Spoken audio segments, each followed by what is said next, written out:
Marcelo, it took you a few bookings to finally be here. I know 3 canceled fights in a row. Can you just talk about what the last year has been like to you and what you're feeling coming into this one?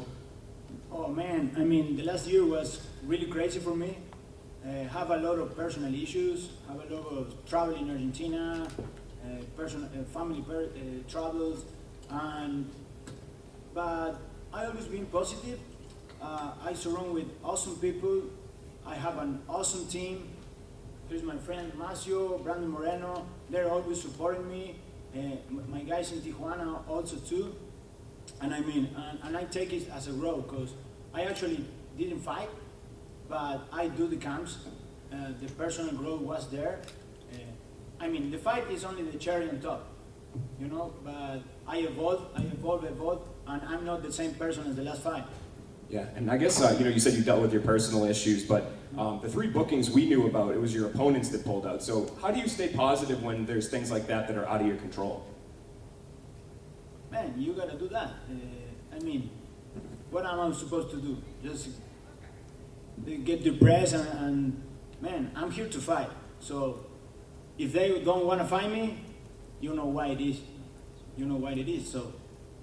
And your last fight against Charles obviously was a phenomenal fight.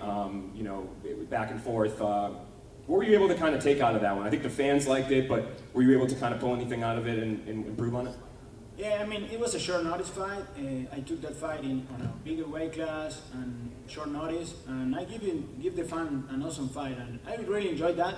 I'm a fighter of the people, so now I'm pretty excited because there's gonna be a crowd, and I'm gonna show them who I am. Yeah, people would have gone nuts during that fight. For you being an exciting fighter like that, that's in those sort of wars, is that something that you shoot for, or is it something like, man, I can't be taking damage like this, even if it's exciting and it grows my brand? Oh, man, it's the fight game. It's the fight game. I don't give a fuck. If I need to get hit to give you 3, I'm gonna do it. Thanks.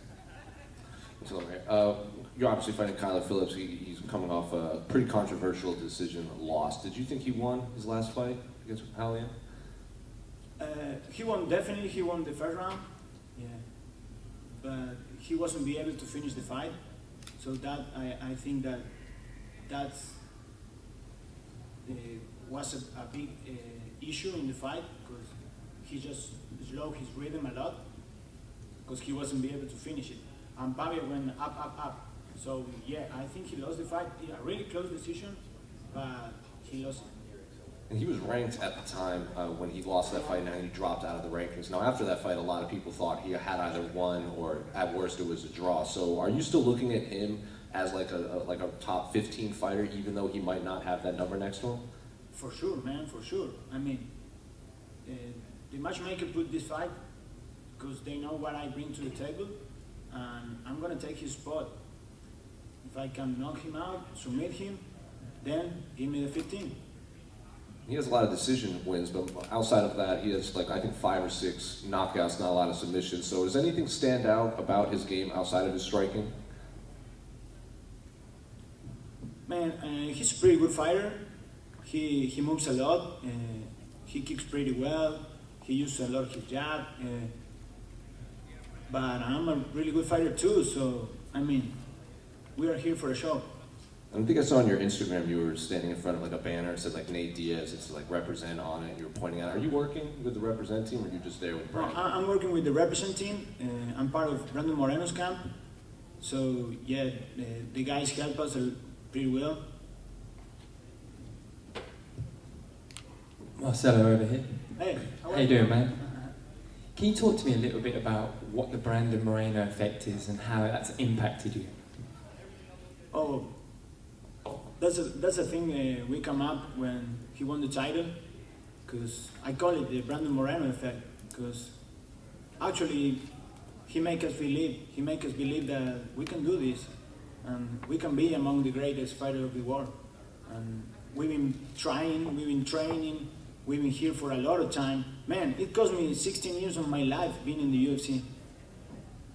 So that's what I'm telling you. I'm not a quitter. I'm going to keep going. And Brandon Moreno show us the whole Latin American fighters that we can do it.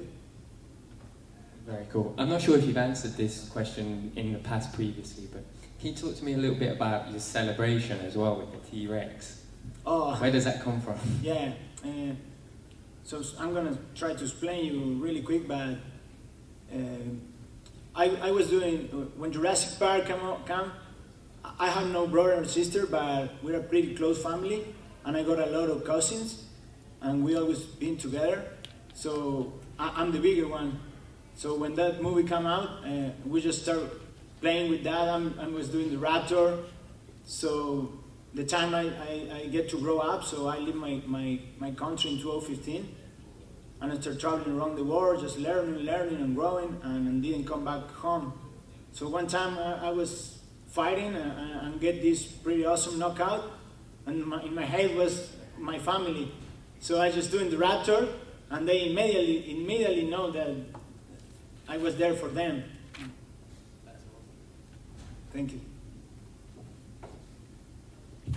When you think of Argentina and what you represent, what's the first thing that comes to your mind, and how important is it for you to represent Argentina? I mean, Argentina, my city, we got great fighters. I'm representing a country that always support one sport, football. Argentina is all soccer. I mean, it's all soccer, and people love that. But now the sports are growing, and we got a few fighters in UFC, and people really love them and show us the support. So I'm gonna give them the win for that. Does what Brandon did for Mexico, is that something that you aspire to do for your country and continue to grow? For sure, 100% sure. I mean, I'm working hard towards it, and I'm gonna fulfill that objective in my life. I'm gonna make Argentina proud of me.